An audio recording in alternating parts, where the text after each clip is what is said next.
Habib sing ora iso ngaji yo ngruwet-ngruweti padha wae ngono. Kira-kira ngono padha. Padha anake kiai karo Habib iku meh padha. Gus Dur punya pemikiran yang cerdas. Jangan disangka taklikot kitabnya itu melebihi orang yang mutolaah setiap malam itu. Artinya beliau itu juga mengalami kesulitan juga mengalami kesungguhan di dalam belajar. Ilmu laduni ku mengko kowe nak nikah, kumpul karo bojomu, ora tau belajar, ora tau diulang piye carane kumpul. Wis ngerti dhewe lah kuwi ilmu laduni.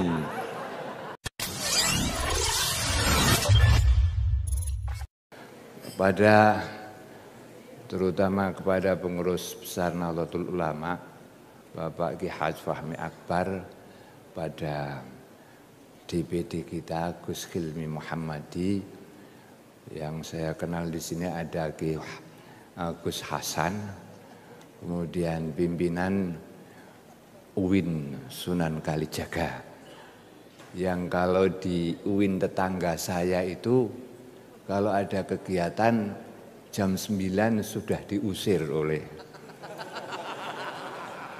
satpamnya. Di sini sudah jam sekian belum diusir. Ya barangkali ada bosnya jadi tidak berani. Seluruh hadirin hadirat mahasiswa dan Gus Durian. Baru kali ini saya datang ke Gus Durian diminta tausiah, itu baru kali ini. Biasanya diajak debat, diajak seminar, diajak diskusi. Ini kok minta tausiah, aneh sekali ini.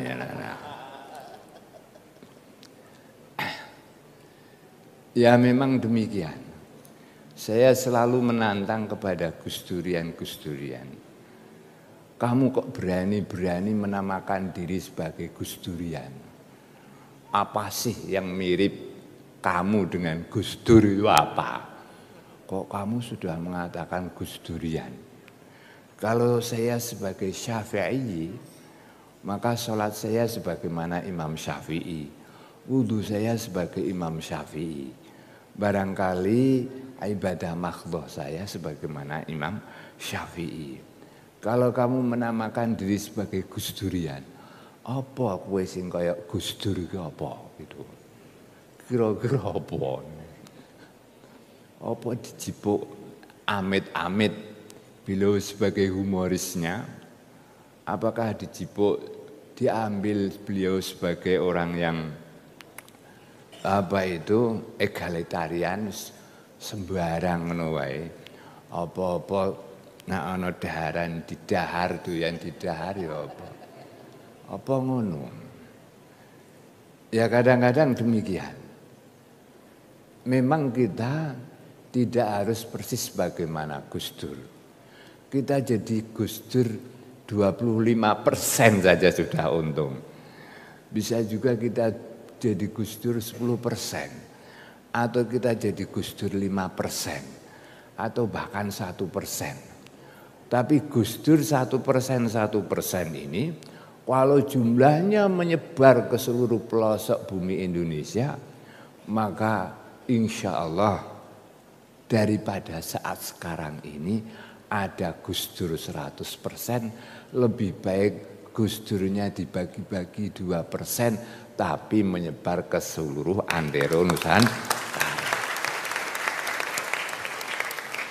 Karena apa?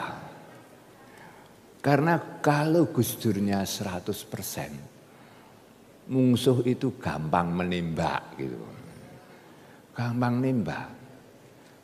Yang saya lihat, dan saya kalau melihat sosok Gus Dur itu menangis, itu karena apa? Karena saya kasihan. Beliau itu sendirian. Beliau sebagai Gus Dur sendirian. Karena beliau itu Gus Dur 100%. Jadi orang yang memusuhi itu langsung the sasaran gitu. Orang yang memusuhi selalu langsung ke sasaran. Tapi kalau Gus Dur meskipun 5%, 2% menyebar seantero Nusantara ini, maka musuh-musuh yang akan menentang dan merusak serta menghalang-halangi ide-ide Gus Dur itu, mereka akan bingung dan tidak akan bisa fokus. Inilah yang kita harapkan. Maka sebagaimana dawuh Habib Hussein tadi, apapun yang kamu bisa warisi dari keteladanan Gus Dur ini, betul-betul dipun pegang teguh, diperjuangkan bersama-sama. Yang satu ada yang spesialis tentang toleransi, yang satu ada spesialis tentang kalau saya itu di pantai itu ya misalkan advokasi korban rob gitu. Yang satu masalah gender kalau masih ada permasalahan. Yang satu masalah apa. Kalau itu nanti berjalan bersama-sama, maka akan menjadi beberapa Gus Dur yang lahir pada saat-saat selanjutnya. Itu yang kita harapkan. Maka wafat 1, tumbuh 1000 disinilah. Tidak mungkin kita bisa menjadi Gus Dur secara utuh. Hadirin yang dimuliakan oleh Allah. Gus Dur ini, ya kalau kita bicara Gus Dur ya tidak ada habisnya waktu, tidak ada sampainya waktu ini. Gus Dur ini jangan panjenengan lihat hanya sebagai putra dari Romo Ki Abdul Wahid dan cucu Ki Hasyim Asy'ari. Sehingga panjenengan bilang, ya wae kuwi putrune Mbah Hasyim Asy'ari. Ya wae ku putrane Mbah Ki Abdul Wahid. Gitu. Kadang-kadang kita demikian. Tapi kita tidak tahu putu siapapun, anak siapapun, kama kola Gus Isom. Saya pernah bersahabat dengan Gus Isom. Anake kiai sing ora iso ngaji iku marai ngruwet-ngruweti gitu. Marai ngruwet-ngruweti. Kira-kira ya ngono. Anake kiai Habib sing ora iso ngaji ya ngruwet-ngruweti padha wae ngono. Kira-kira ngono padha. Padha anake kiai karo Habib iku meh padha. Nah, ora pinter, ora iso ngaji iki ngruwet-ngruweti. Nah demikian pula dengan Gus Dur. Gus Dur punya pemikiran yang cerdas. Jangan disangka taklikat kitabnya itu melebihi orang yang mutolaah setiap malam itu. Taklikat kitabnya yang di pinggir yang ditulis catatan kaki dan lain sebagainya. Nah, itu demikian, belum lagi yang berbahasa macam-macam. Wong saya itu 7 bulan sebelum Gus Iim sedo itu saya ditimbali Gus Iim. Ceritani. Lah jenengan niku lulusan apa Gus Iim? Kula tanglet ngono. Torene katanya panjenengan niku kuliah di ITB. Juga kuliah di UI. Fakultas Psikologi. Di ITB juga demikian. Wah, saya kedua-duanya tidak lulus. Lah bagaimana kedua-duanya aku tidak lulus? Lah Mas Dur itu kalau dari luar negeri bawa paper sekian ini, suruh baca saya. Ada bahasa Inggris, ada bahasa Arab. Nanti Iim, saya seminggu lagi ke sini, sebulan lagi ke sini, nanti ceritakan apa yang ada di dalam paper ini. Gimana panjenengan? Ya, macam gitu. Artinya beliau itu juga mengalami kesulitan-kesulitan, juga mengalami kesungguhan-kesungguhan di dalam belajar. Bukan berarti beliau dikasih ilmu sok oleh Mbah Wahid, atau kepada Mbah Hasyim Asy'ari sok diberi demikian ini, ya tidak. Innamal ilmu bit ta'allum. Ilmu itu harus dengan belajar. Ilmu laduni itu katakanlah sekarang kamu tidak ada. Ilmu laduni itu mengko kowe nak nikah, kumpul karo bojomu, ora tahu belajar, ora tahu diulang piye carane kumpul. Wis ngerti dhewe lah kuwi ilmu laduni. Jawa dulu tidak belajar. Nanti saya sama istri saya harus demikian, tidak belajar. Secara otomatis beliau mengetahui. Kan itu ilmu laduni kalau ilmu ya. Ilmu laduni bagi kelas panjenengan. Artinya bahwa kita tidak boleh dumeh kuwi putrane Mbah Wahid, dumeh iku putune Mbah Ki Hasyim Asy'ari, ya wae gitu. Tapi panjenengan tidak pernah mengetahui dan tidak mau mengerti betapa beliau itu sungguh-sungguh di dalam memahami masalah kehidupan ini.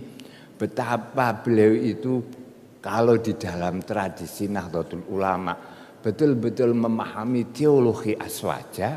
Betapa beliau itu memahami syariat Islam dengan berbagai madhabnya. Betapa beliau itu memahami tasawuf dengan berbagai pendapat-pendapat ulama yang ada. Bukan ujuk-ujuk menjadi Gus Dur itu. Kan demikian. Oleh karena itu yang pertama, supaya kita bebas, ya dari segi teologi. Kalau Gus Dur kita diajarkan adalah aqidatut taharrur.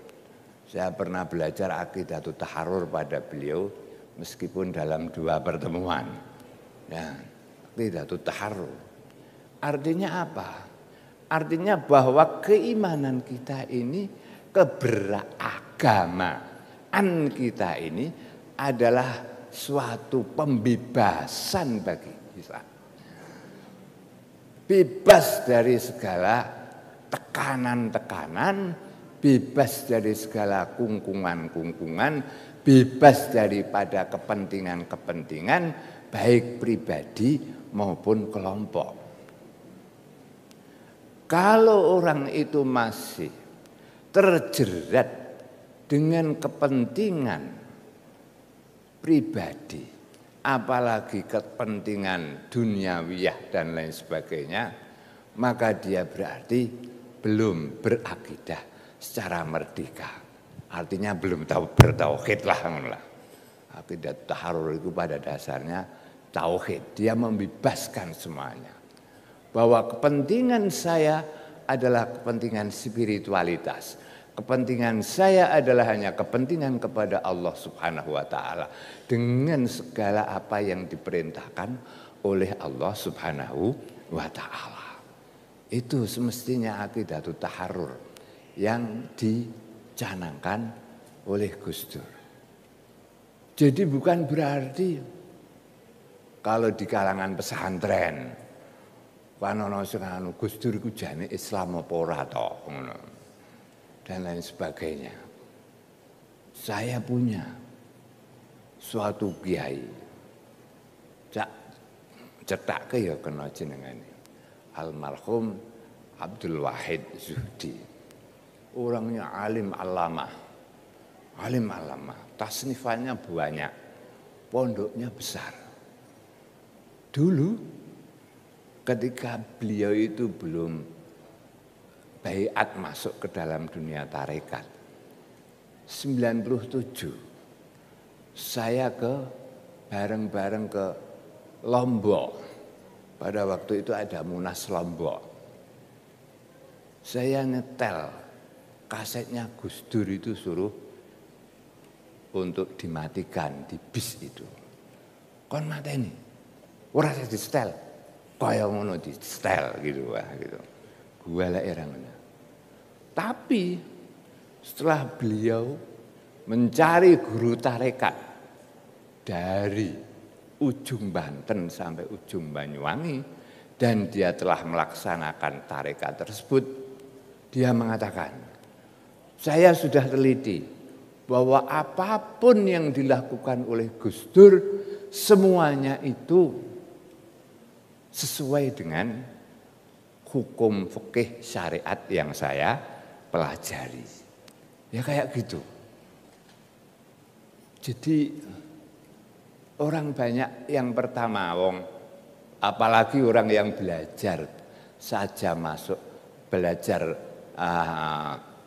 Islam, apalagi ya gampangannya pada waktu itu orang-orang kampus lah, orang-orang kampus yang Islam itu hanya dilihat hitam putih saja kan, tapi sekarang kan sudah tidak itu, terutama kampus-kampus negeri yang non IAIN pada waktu itu non UIN. Bagaimana menilai Gus Dur? Wong kiai-kiai saja kadang-kadang tidak memahami siapa itu Gus Dur. Namun alhamdulillah makin lama tahu semestinya kemana arah Gus Dur itu kemana. Semuanya tahu. Yang kontroversi dan lain sebagainya, arahnya itu kemana. Semuanya akhir secara pelan-pelan para kiai-kiai itu jadi mengerti. Jadi mengerti apa yang dilakukan oleh Gus Dur itu. Jadi dari sisi tauhidnya, teologinya, dari segi syariatnya, dari segi tasawufnya, kalau tasawufnya itu beliau jelas. Jadi orang saat sekarang ini melihat bahwa yang namanya agama itu di masjid, sholat, sunnah, tahlil itu agama. Saya akhir-akhir ini sangat tertarik untuk menggerakkan pertanian organik dengan cabang-cabang yang ada di Jawa Tengah ini. Terakhir laporan dari Klaten. Kok stagnan gini Pak? Tidak ada kemajuan. Ya karena para kiai-kiai tidak mensupport kami. Yang mensupport kami adalah tokoh-tokoh petani. Kenapa kiai-kiai tidak mensupport kami? Karena menganggap bahwa pertanian itu tidak merupakan lahan ibadah gitu. Nah, iku kiaimu kurang ngopi ya, adoh. Kon rene, kon dolan rene. Dan kiai-kiai itu maksudnya ya kiai ranting, kiai MBC. Saya kan kiai wilayah jadi lebih tinggi.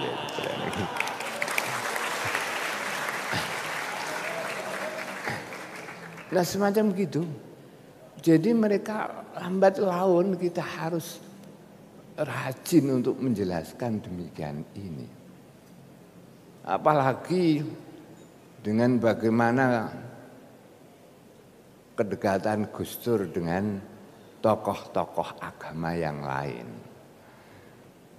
Karena apa? Yo karena semuanya Allah itu menciptakan sama. Allah itu menciptakan sama dan berbeda. Ora ana ning donya iku sing padha niku ora ana. Nak jenengan ten tasawuf niku wa fi kulli syai'in yadullu ala annahul wahid. Iku biasanya dibuat dalil bahwa segala sesuatu itu akan menunjukkan kepada Allah. Bahwa segala sesuatu itu menunjukkan bahwa Allah Maha Satu. Tapi ora. Salah satu ulama tasawuf mengatakan ala annahul wahid, bahwa sesungguhnya setiap sesuatu itu satu. Ora ana padha. Ora ana si Habib Husain loro ya ora ana. Oh, apa meneh 3, 4, 5 ora ana. Ora ana Uwin sing persis kaya Sunan Kalijaga iki ora ana. Itu semuanya satu. Artinya tidak mungkin bahwa perbedaan-perbedaan ini di dalam teologi Islam itu justru menunjukkan bahwa Allah itu Esa. Kalau dunia ini tidak berbeda, maka artinya belum bisa menunjukkan keesaan Allah. Karena semuanya itu jelas yang kita lihat itu berbeda, itu menguatkan keesaan Allah Subhanahu wa taala. Wis padha kabeh. Nak dalam agama ya ana sing agama Islam, ana sing agama Kristen, ana sing agama Buddha, agama Yahudi padha. Di dunia ini hukumnya sama. Hukumnya sama artinya apa? Yang kita baca sekarang ini tentang ahkamus sultaniyah dan lain sebagainya itu adalah deskripsi kekuasaan pada masa lalu. Di mana pada waktu itu kerajaan-kerajaan Islam. Tapi sekarang ini Indonesia. Indonesia itu semuanya sama. Kemungkinan untuk menjadi baik sama, kemungkinan untuk membangun juga sama. Wong Islam sing rak ngenah ya akeh. Wong Kristen sing rak ngenah ya ana. Meskipun jumlahe sithik ning Indonesia. Nah, gitu. Romo ki sing agak rak ngenah ya akeh. Habib sing ngono ya akeh padha wae ya. Padha wae ya. Padha wae, artinya padha wae. Jadi sama kita itu punya potensi baik, punya potensi buruk, sama. Maka kenapa kita beda-bedakan ini?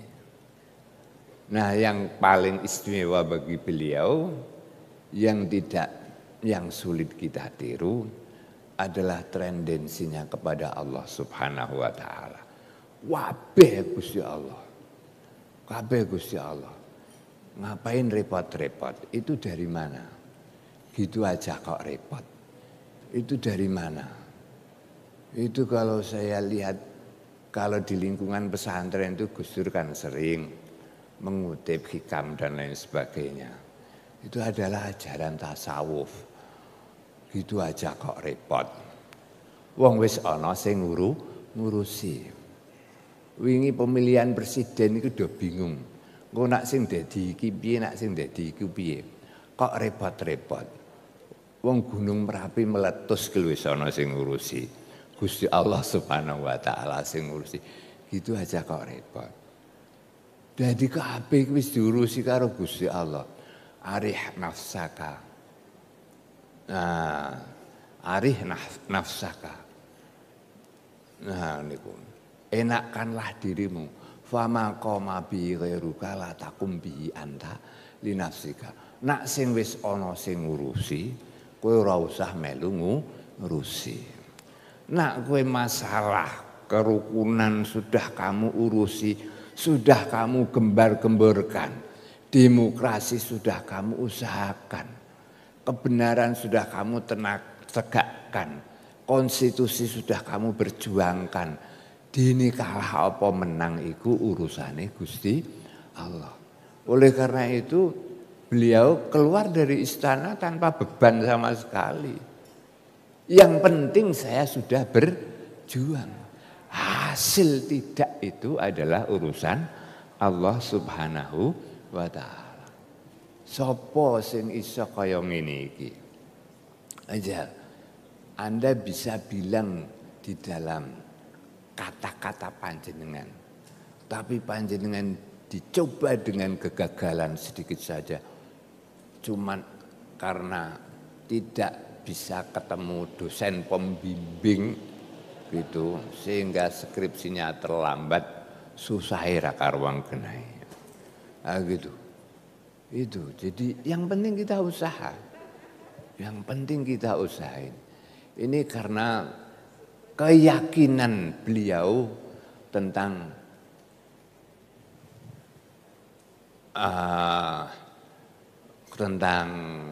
rukun iman yang keenam, yaitu qadar qada Gusti Allah khairuhu dalam arti keberhasilannya, wa syarruhu dan kegagalannya. Semuanya dari Allah Subhanahu wa taala. Yang penting kita berusaha. Jadi inilah